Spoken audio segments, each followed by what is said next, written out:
नमस्कार दोस्तों, मेरा नाम है अमित। स्वागत है आप सबका मेरे यूट्यूब चैनल लैक्टोबी में। तो दोस्तों, जहाँ पे अनिल कुमार जो कि मेरे दोस्त है, मेरे को कमेंट करते हैं भाई एक बेडू सैटेलाइट के ऊपर एक वीडियो बनाओ। तो जरूर अनिल कुमार, सबसे पहले थैंक्स बोलता हूँ मैं आपको कमेंट करने के लिए। और अभी मैं बेडू सैटेलाइट के ऊपर आपके लिए वीडियो बना रहा हूँ। तो ये वीडियो काफ़ी इंटरेस्टिंग वीडियो है, एक टेक्निकल वीडियो और साथ में ये एक नॉलेज देने वाली वीडियो है। एक स्टडी बेस के ऊपर भी हो सकता है इन फ्यूचर आपको एग्जाम में ये सैटेलाइट के ऊपर बहुत सारे क्वेश्चन आ सकते हैं, पूछ सकते हैं कि भाई अभी तक ग्लोबल सैटेलाइट कौन कौन सी कंट्री में है। तो ये वीडियो काफ़ी हेल्पफुल होने वाली है। तो जहाँ पे मैं आपको एक बात बताने वाला हूँ, वीडियो को बीच में मत छोड़े, वीडियो को पूरा देखें। काफ़ी इंटरेस्टिंग वीडियो है। तो चलो बिना टाइम वेस्ट किए हम स्टार्ट करते हैं। दोस्तों, वीडियो स्टार्ट करने से पहले सबसे पहले मैं आपको थोड़ी इन्फॉर्मेशन दे देता हूँ कि सैटेलाइट का काम करने का तरीका कैसे होता है और सैटेलाइट के क्या फ़ायदे हैं, क्योंकि कुछ मेरे दोस्त ऐसे होंगे जिनको ये सब इन्फॉर्मेशन के बारे में ज़्यादा नहीं पता होगा। तो सबसे पहले मैं आपको बताता हूँ कि सैटेलाइट के फ़ायदे क्या हैं। सैटेलाइट का काम सबसे पहले तो ब्रॉडकास्टिंग के लिए किया जाता है। जैसे कि आपने देखा होगा कि आप जो भी डिश टीवी यूज़ करते हो, जैसे कि टाटा स्काई, जहाँ पे वीडियोकॉन, ये सब ब्रॉडकास्ट जितना भी होता है सैटेलाइट के थ्रू होता है। और उसके बाद बात करते हैं किसी चीज़ को ट्रैक करना, किसी चीज़ को ट्रेस करने के लिए, जहाँ पे किसी का स्पेशल लोकेशन को फाइंड करने के लिए, किसी के लोकेशन को टारगेट अपना बनाने के लिए, या फिर वेदर को देखने के लिए, या फिर इसका हम यूज़ कर सकते हैं किसी ऐसा एरिया को देखने के लिए कि ये सरफेस एरिया है या फिर हिल एरिया, प्लेन एरिया, ये सब चीज़ों के लिए सैटेलाइट का यूज़ किया जाता है। लेकिन अभी जितनी भी टेक्नोलॉजी लेटेस्ट आ रही है, इसमें आर्टिफिशियल इंटेलिजेंस के साथ सैटेलाइट को जोड़ा जाता है। जैसे कि बहुत सारे ऐसे वेपन्स तैयार करते हैं जो कि सैटेलाइट के थ्रू काम करते हैं। आर्टिफिशियल इंटेलिजेंट होती है उसमें उसमें क्या होता है कि जैसे कि एक रोबोट, मैं आपको एग्जांपल देता हूँ, जैसे कि एक रोबोट है, उसको एक वेपन पकड़ा के रखा है, तो उसको सैटेलाइट के थ्रू भी कंट्रोल किया जाता है, क्योंकि उसको वहाँ से कंट्रोल करके बोला जाता है, उसका टारगेट सेलेक्ट किया जाता है कि तेरा स्पेशल लोकेशन, डेस्टिनेशन लोकेशन ये है जहाँ पे तेरे को टारगेट करना है। फिर उसके बाद जो कमांड है वो सैटेलाइट के थ्रू जाती है। सैटेलाइट फिर उसको कंट्रोल करके वो स्पेशल टारगेट, वो लोकेशन फाइंड करके, वो जो आर्टिफिशियल इंटेलिजेंट जो रोबोट तैयार किया उसको कमांड देता है कि भाई जहाँ पे तू टारगेट कर। तो ये काफ़ी अभी सैटेलाइट का यूज़ हो रहा है, काफ़ी लेटेस्ट टेक्नोलॉजी के साथ भी इसको यूज़ किया जा रहा है। तो ये होता है सैटेलाइट का बेसिक काम। तो इसकी वर्किंग की बात करें तो सबसे पहले मैं आपको बताना चाहता हूँ कि सैटेलाइट जो कनेक्टिविटी होती है सैटेलाइट की, ये होती है बेस स्टेशन से। एक बेस स्टेशन होता है जो कि अपना ग्राउंड पे बना के रखा होता है, किसी भी कंट्री में बना के बेस स्टेशन को छोड़ा जाता है और उसको कनेक्ट किया जाता है सैटेलाइट के थ्रू। सपोज आपके पास एक मोबाइल है, आपको एक लोकेशन, आपने डेस्टिनेशन फिल की कि मेरे को सपोज मेरे को अमृतसर से जाने का है दिल्ली, आपने लोकेशन सेव कर लिया। तो उसके बाद जो कमांड है वो स्पेशल जाएंगी बेस स्टेशन के पास, जो बेस स्टेशन अपना अर्थ के ऊपर बना के रखा है, बड़ी सी एक डिश होती है। मैं ट्राई करूंगा आपको उसकी फोटो दिखाने की। तो वो कमांड भेजता है सैटेलाइट को, सैटेलाइट ऊपर से वो पूरा एरिया को वो अपना ट्रेस करके वो देखती है कि इसकी जो लोकेशन है कितनी दूर है, इसका टारगेट जो डेस्टिनेशन है वो कितनी दूर है। तो वो पूरा किलोमीटर आपको दिखाएंगी। उसके बाद वो दोबारा जो कमांड है ग्राउंड स्टेशन को भेजेंगी, और ग्राउंड स्टेशन जो भी आप सर्विस प्रोवाइडर यूज कर रहे हो, सपोज आप एयरटेल या आइडिया, उसको भेजेंगी और वो आपको इंटरनेट के थ्रू आपके मोबाइल के ऊपर आके दोबारा, अगर आप गूगल मैप यूज करें उसके ऊपर डिस्प्ले होगी कि आपकी भाई लोकेशन इतनी दूर है, आपको आगे कैसे जाने का, बाइक पे जाने का या फिर कैसे जाने का, वो अपने अकॉर्डिंग आप सेलेक्ट कर सकते हैं। तो ये बेसिक जो काम है आपको मैंने बताया सैटेलाइट का। अगर पूरी इन्फॉर्मेशन चाहिए तो वो मैं अलग से वीडियो बनाऊंगा। ये एक बहुत बड़ा प्रोसेस होता है। तो चलो अभी हम स्टार्ट करते हैं, मेन मुद्दे पे आते हैं। सबसे पहले मैं आपको जहाँ पे बताता हूँ कि ये जो नेविगेशन सिस्टम होते हैं, ये दो तरह के होते हैं। एक होता है लोकल नेविगेशन सिस्टम, उसके बाद आता है ग्लोबल नेविगेशन सिस्टम। जो लोकल नेविगेशन सिस्टम होता है ना, ये होता है स्पेशल एक ही कंट्री का, जो कंट्री अपने ही कंट्री में इसको लॉन्च करती है अपने लोगों के लिए, अपनी मिलिट्री के लिए, जो वो होता है लोकल नेविगेशन सिस्टम। और उसके बाद आता है global navigation system. Global navigation system की बात करें तो अभी तक ये तीन कंट्रियों के पास ही है। तो चाइना भी इसमें लीड कर चुका है। तो चाइना चाहता है कि जो हमारा ग्लोबल नेविगेशन सिस्टम है ये वर्ल्ड वाइड फेमस हो, बहुत सारे लोग इसको यूज़ करें। मैं आपको बताना चाहता हूँ कि अभी तक 100 से ज़्यादा कंट्री ये नेविगेशन सिस्टम को लॉन्च होने के बाद यूज़ करना स्टार्ट कर दिया गया, इसमें से पाकिस्तान भी इंक्लूड है। तो जहाँ मैं आपको एक बात बताना हूँ, जब भी कोई चीज़ ग्लोबली लॉन्च होती है तो उसके बाद जो अपनी पर्सनल उसकी कंट्री के बाद जो दूसरी कंट्री को उसकी जो सर्विस प्रोवाइड होती है। लेकिन जहाँ पे जो बैडू सिस्टम है ना, ये पहले ग्लोबल जब लॉन्च नहीं हुआ था तो इसने इन्होंने क्या किया था कि अपनी सर्विस पाकिस्तान को ऑलरेडी दी हुई थी। मतलब कि ग्लोबली लॉन्च होने के से पहले ही जो पाकिस्तान था वो चाइना की ये बैडू की सर्विस, जो जीपीएस नेविगेशन सर्विस है, ये पहले ही यूज़ करता था।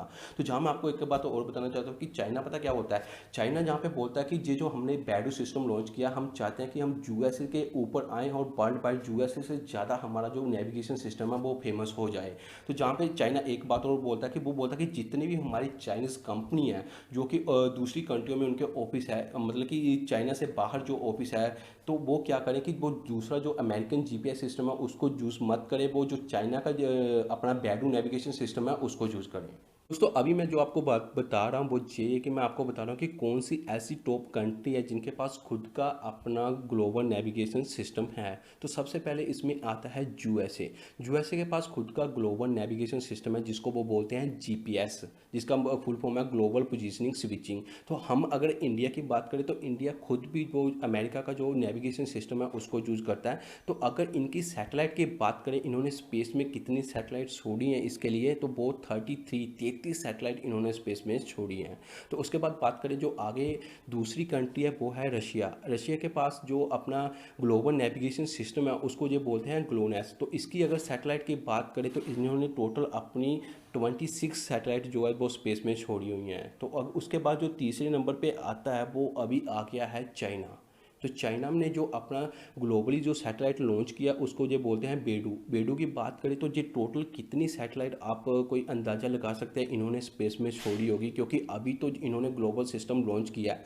तो अमेरिका का जो ग्लोबल नेविगेशन सिस्टम है काफ़ी पहले का है। तो उन्होंने जो अभी तक जो सैटेलाइट छोड़ी हैं वो उन्होंने छोड़ी हैं 33। तो चाइना ने अभी 2020 में लॉन्च करके कितनी सैटेलाइट छोड़ी होगी मैं आपको बताऊँ, इन्होंने छोड़ी हैं 35 सैटेलाइट।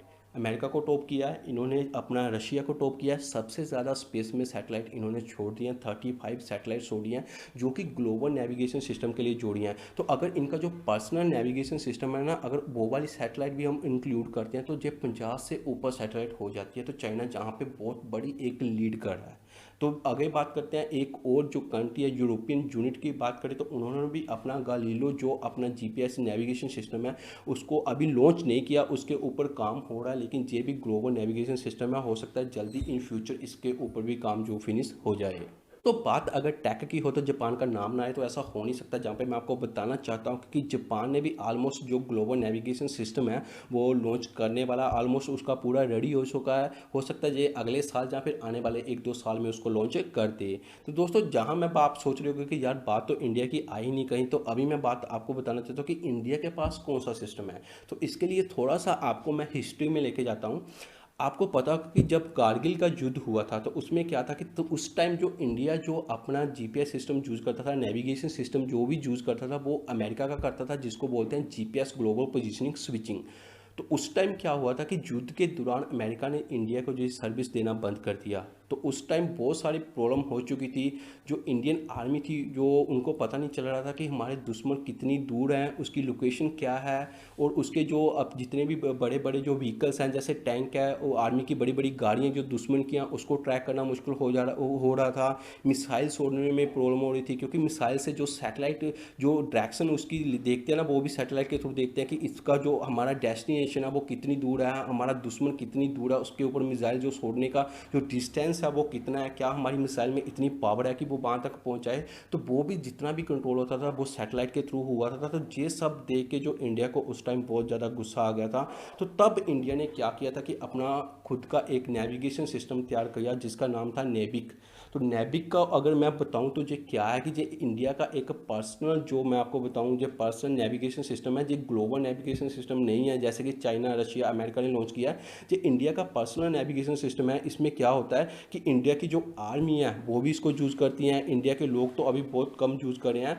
तो अभी आपको एक बात मैं जहाँ पे और भी बताना चाहता हूँ कि ये जो नेविक सिस्टम है ना, इंडिया के जो बाहर अगर आप इसको रेडियस में लेके जाओगे ना, तो इसके जो 15,000 किलोमीटर के आसपास इंडिया के जो वहाँ से भी ट्रैक कर सकता है कि कोई दुश्मन हमारे जो हमारी लाइन ऑफ कंट्रोल है उसके पास तो नहीं आ रहा क्या। तो ये आर्मी के लिए स्पेशल बना के रखा है, आर्मी इसको यूज़ करती है। अभी इंडियन आर्मी जो दूसरी कंट्री के ऊपर भरोसा नहीं करती है, अमेरिका का जो अपना जीपीएस सिस्टम है उसको यूज़ नहीं करती है। तो जहाँ पर एक लेटेस्ट अपडेट आया था जो मैं आपको बताने वाला हूँ, जैसे आप कोई नया मोबाइल लेते हो ना, उसके अंदर अगर आप जाओगे ना तो आपको देखने को मिलेगा कि अब उसकी स्पेसिफिकेशन जब आप देखोगे इंटरनेट पे, जहाँ फिर अपना बॉक्स के पीछे लिखा होता है, तो वहाँ आपने देखा होगा कि उधर लिखा होता है जीपीएस, आगे लिखा होता है ग्लोनेस। अगर तो ग्लोनेस लिखा है तो उसकी बात पता क्या, मैं आपको बताता हूँ कि जो मोबाइल के अंदर आपका जीपीएस रिसीवर लगा ना, वो रशिया की सैटेलाइट के साथ कनेक्ट है। तो अगर उसके आगे सीधा जीपीएस लिख के आगे थोड़ा सा एस करके लिखा है ना, तो उसका मतलब पता क्या है कि आपका जो मोबाइल के अंदर जीपीएस रिसीवर है ना, वो अमेरिका की सैटेलाइट के साथ कनेक्ट है। मतलब कि अमेरिका आपको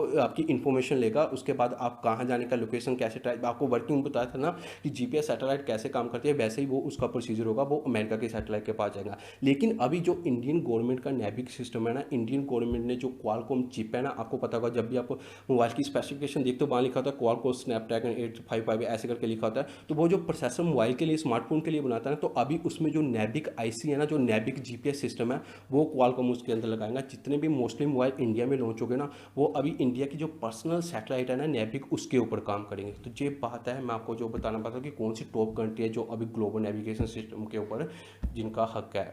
दोस्तों अभी आप सोच रहे होंगे कि चाइना ने बैडू नेविगेशन सिस्टम लॉन्च किया, लेकिन इंडिया को इसमें क्या नुकसान है, मुझे सब मैं बात अभी आपको समझाता हूं। दोस्तों जैसे कि क्या है कि जो जो चाइना की सैटेलाइट है ना, अगर इसकी ग्राउंड एक्यूरेसी की बात करें ना तो काफ़ी सही है।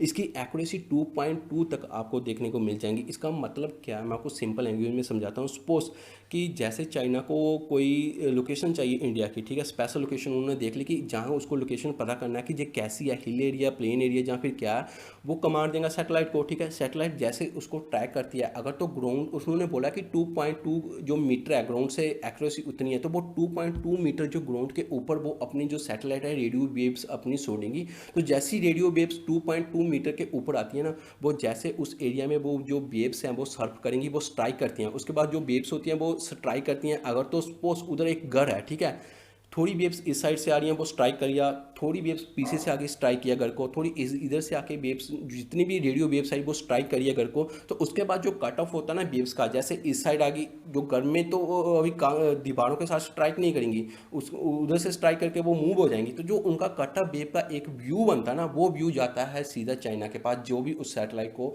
यूज़ करता है, जिनकी वो सैटेलाइट है। तो अगर कोई पेड़ है तो वेव्स ऐसे करके आके पेड़ के आसपास घूमेंगी, तो वो जो उसका कट ऑफ व्यू होगा ना वो वेव्स का, वो एक पेड़ बना के उनको दिखाएंगे कि भाई ये देखो रेडियो वेव्स जहाँ पे आ रही हैं, इनका एक स्पेशल व्यू बन रहा है। तो वो व्यू उनके पास जाएगा। 2.2 मीटर की बात करें तो काफ़ी ज़्यादा एक्यूरेसी होती है जो अभी चाइना के पास है।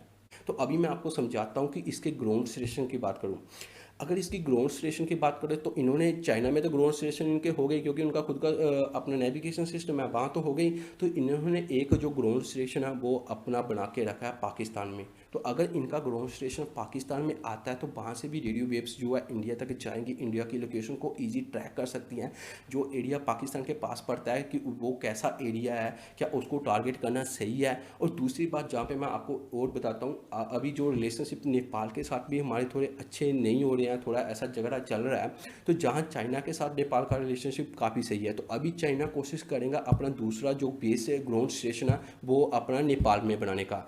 ऐसे करते करते आई थिंक कि वो इंडिया के आसपास जितने भी, क्योंकि इंडिया तो उसको परमिशन देगा नहीं कि हमारी कंट्री में आके ग्राउंड स्टेशन बनाओ, ये तो पक्का है। तो वो जितने भी आसपास की कंट्री है ना, वो सबको कुछ ऐसा उनके बेनिफिट दे के उन पर ग्राउंड स्टेशन बनाएगा। तो जैसे इतने सारे जब इंडिया के आसपास ग्राउंड स्टेशन बनते हैं ना, तो इन्फॉर्मेशन लेना काफ़ी ईजी हो जाता है, किसी लोकेशन को ट्रैक करना काफ़ी ईजी हो जाता है। तो इसमें अगर एक बार वो लोकेशन ट्रैक कर सकते हैं तो उसके ट्रैक हो गया, सब कुछ हो गया सैटेलाइट के थ्रू, तो वहाँ से उनको ईजी इन्फॉर्मेशन मिल सकती है। तो अगर चाइना ये सैटेलाइट लॉन्च करता है तो बहुत ज़्यादा इन्फॉर्मेशन जो है उनको मिल सकती है सैटेलाइट के थ्रू। उनको इंडिया के लोकेशन का पता चल सकता है कि ये एरिया कैसा है, अगर इस एरिया में कितनी पॉपुलेशन है, घर कितने हैं, वो ईजी टारगेट कर सकते हैं। अगर उनको मिसाइल छोड़ने का तो पता कि इतना डिस्टेंस में हम मिसाइल छोड़ेंगे, वहाँ इतनी दूर इतनी पॉपुलेशन है, वो ईजी कर सकता है। जहाँ फिर अपने वेपन्स के अंदर वो जो जीपीएस रिसीवर है वो डाल के वो वेपन्स अपने कहीं भी फेंक सकते हैं, दूसरे बंदे उसको यूज करेंगे, वो ट्रैक कर सकते हैं अपने वेपन को। जरूरी नहीं वेपन, किसी भी ऐसी चीज़ को अंदर वो जीपीएस ट्रैकर लगा सकते हैं, क्योंकि जो उनका ग्लोबल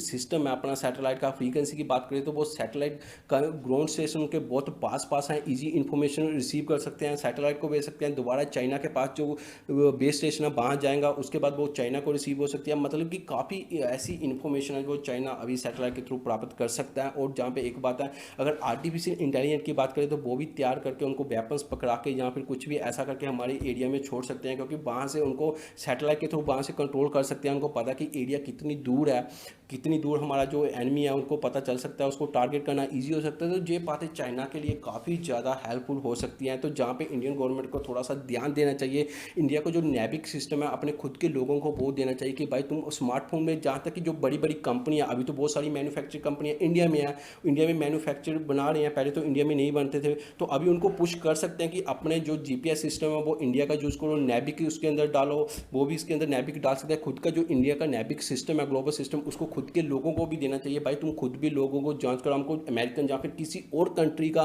जो नेविगेशन सिस्टम है वो नहीं यूज़ करना चाहिए। अगर जो बैडू सैटेलाइट की बात करें, वो जो रेडियो वेव्स है, जो बैडू सैटेलाइट से स्पेशल रेडियो वेव्स आती हैं उसको ब्लॉक करना चाहिए इंडिया में, वो ताकि उसको ट्रैक ना कर सके। तो ये सब बातों का इंडिया को अभी ध्यान देना चाहिए। तो दोस्तों इस वीडियो की बात करें तो आई होप कि आपको बहुत सारी नॉलेज इस वीडियो में देखने को मिली होगी, बहुत ज़्यादा टेक्निकल नॉलेज मिली होगी। टेक्निकल नॉलेज के साथ साथ दूसरी भी नॉलेज की बात करें जो आपको इन फ्यूचर आप यूज़ कर सकते हो, वो भी मिली होगी। तो दोस्तों वीडियो अच्छी लगे तो प्लीज़ यार लाइक करें, कमेंट करें, और जो मेरे दोस्त नहीं है मेरे चैनल पर, जिन्होंने मेरा चैनल अभी तक सब्सक्राइब नहीं किया, तो प्लीज़ टाइम निकाल के बहुत सब्सक्राइब कर लें और बेल आइकन पर क्लिक कर दें। Thank you.